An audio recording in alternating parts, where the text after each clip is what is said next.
अस्सलाम वालेकुम दोस्तों।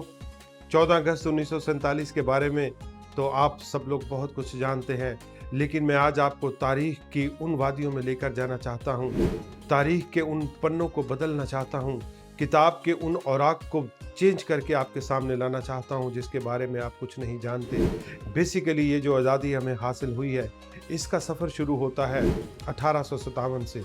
जी हाँ, जब ब्रिटिश इंडिया ईस्ट कंपनी ने हमला किया हिंदुस्तान पर और उन्होंने कब्ज़ा किया पूरे हिंदुस्तान पर। उस वक़्त हुकूमत थी बहादुर शाह ज़फ़र की, जो मुसलमानों के 20वें बादशाह थे। बहादुर शाह ज़फ़र एक ऐसा नाम था कि जिसके नाम से लोगों की टांगें थर-थर काँपती थीं, जिसके नाम का डंका बजता था, जिसके नाम का तूती बोलता था।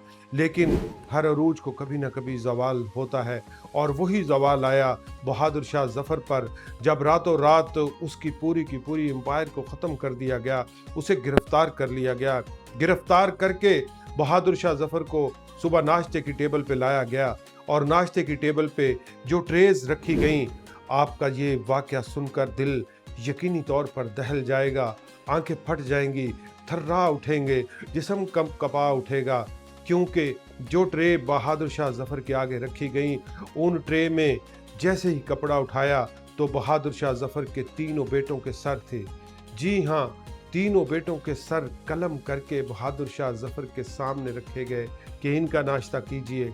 आप इमेजिन कर सकते हैं, एक बाप जो बादशाह वक्त हो, जो नस्ल दर नस्ल बादशाहत देखी हुई हो, उसके बेटों के सर जब काट के उसके सामने रखे होंगे तो क्या आलम होगा, कैसी तकलीफ होगी, कैसी पैनिक सिचुएशन होगी।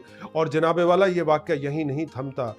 इस बगावत के जुर्म में 8 लाख मुसलमानों को, बर्रे सगीर के हिंदुस्तान के 8 लाख मुसलमानों को, जिनमें कुछ हिंदू भी शामिल होंगे, कुछ ईसाई भी शामिल होंगे, उन्हें बेदर्दी से कत्ल किया गया।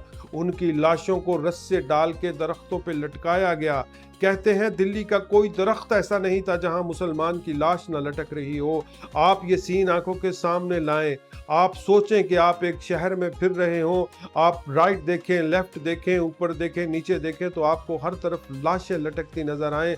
लाशें लटकाने का मकसद था मुसलमानों को डराना, हिंदुओं को डराना, उन्हें दबाना, उनके ऊपर एक प्रेशर बिल्ड करना, ताकि वो खामोशी के साथ इनकी गुलामी कबूल कर लें। और 8 लाख कत्ल करने के बाद गोरों ने हिंदुस्तान पर कब्जा कर लिया। और फिर ये 1857 से लेकर 1947 तक कब्जा उनका कायम रहा। तकरीबन 90 साल उन्होंने हिंदुस्तान पर हुकूमत की।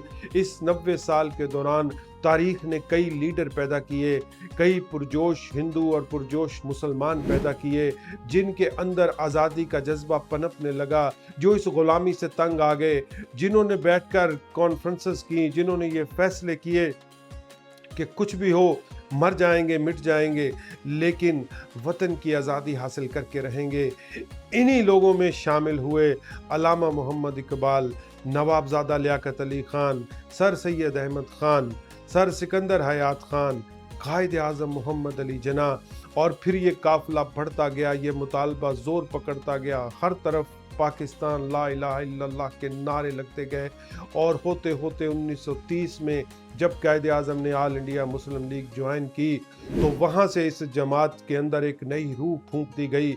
वो इस रूह को लेकर चले, वो इस काफ़िलों की लीडरशिप को लेकर चले। वो कहते हैं जनाब कि अगर भेड़ों का लीडर शेर हो तो भेड़ें भी शेर बन जाती हैं, और अगर शेरों का लीडर भेड़ को बना दिया जाए तो वो पीछे चलने वाले सारे शेरों को भी भेड़ बना देता है। कायद आज़म की जज़ामत कैसी भी थी, लेकिन उनका दिमाग किसी शेर से कम नहीं था। वो अपने वक्त के ना सिर्फ एक बहुत ही दाना शख्स थे, बल्कि उनके अंदर जो बहादुरी थी उसकी कोई मिसाल नहीं मिलती। उन्होंने इस जमात को लीड किया। 1940 में मिंटो पार्क लाहौर में करारदादे मकासद पेश की गई, जिसको रेजोल्यूशन पाकिस्तान कहते हैं। 23 मार्च को इसमें बेशुमार नकात पेश किए गए। इसमें आज़ादी के हसूल के लिए एक जंग डिज़ाइन की गई, एक जिद्दोजहद डिज़ाइन की गई, एक कोशिश डिज़ाइन की गई, एक अहद डिज़ाइन किया गया। तमाम लीडरान ने हाथों में हाथ डालकर एक जंजीर बनाई और उन्होंने कहा, मर के रहेंगे, मिट के रहेंगे, मगर लेके रहेंगे पाकिस्तान। ये नारा बच्चे बच्चे की जुबान पे गूंजने लगा और सीसा पलाई दीवार बन गए। हमारे वो मुसलमान लीडर, जिनकी लीडरशिप के अंदर ये फैसला आगे की जानब बढ़ता गया, हिंदुओं ने मजाक उड़ाया, गोरों ने मजाक उड़ाया। चलते चलते चलते मैं सिर्फ हिस्ट्री बताना चाहता हूँ बजाय इधर उधर के वाकयात के। फिर क्या होता है कि 1946 में जहाँ पर टर्न ओवर आता है, ये बात बड़े पते की आपने याद रखनी है कि हिंदुस्तान में इलेक्शन होते हैं। बंगाल और पंजाब में पाकिस्तान मुस्लिम लीग एक बहुत बड़ी वाज़ेह अक्सरियत के साथ विन कर जाती है। लोगों की आंखें फट जाती हैं, आंखें दंग रह जाती हैं। 495 में से 434 सीटें जो है वो ऑल इंडिया मुस्लिम लीग जीत जाती है। 495 में से 434 सीटें जीत जाती है। चूंकि वहां कोई फॉर्म 47 उस दौर में नहीं था, तो ये सारी की सारी सीटें उनको मिल भी जाती हैं। 30 रिजर्व सीटें होती हैं और 30 की 30 साल इंडिया मुस्लिम लीग अल्हम्दुलिल्लाह जीत जाती है।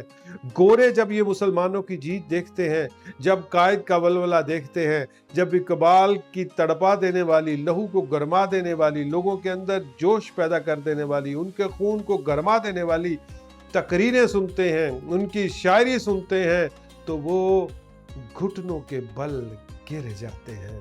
और लॉर्ड माउंटबेटन कहता है कि अब दो कौमी नजरिए को मानना ही पड़ेगा।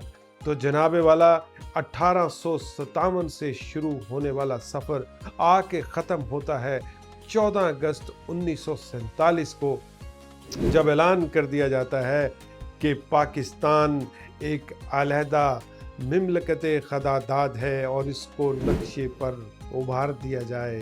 पाकिस्तान की अनाउंसमेंट के साथ ही जो काफिले चलते हैं और जो कुछ होता है वो सब तो आपको पता ही है, लेकिन एक बात मैं जो आपको कैटेगोरिकली बताना चाहता हूँ, 16 लाख एदाद शुमार के मुताबिक 16 लाख मुसलमान इस हिजरत के दौरान शहीद किए गए। किस बेदर्दी से किए गए, किस तड़प के साथ किए गए, ये लफ्ज़ों में बयान करना नामुमकिन है। 70,000 बहनों ने, 70,000 बहनों ने अपनी जान अपने हाथों से गंवाई, कुओं में छलांगे मार मार कर गंवाई। ये इतने दर्दनाक मनाजिर हैं कि इनको कभी आप पढ़िए, इनको कभी आप अपने बुजुर्गों से सुनिए, ताकि आपके अंदर पाकिस्तान की मोहब्बत फूट फूट कर और कूट कूट कर भर दी जाए।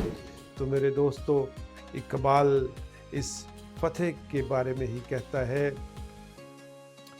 मंजिल से आगे बढ़कर मंजिल तलाश कर, मंजिल से आगे बढ़कर मंजिल तलाश कर, मिल जाए तुझको दरिया तो समंदर तलाश कर।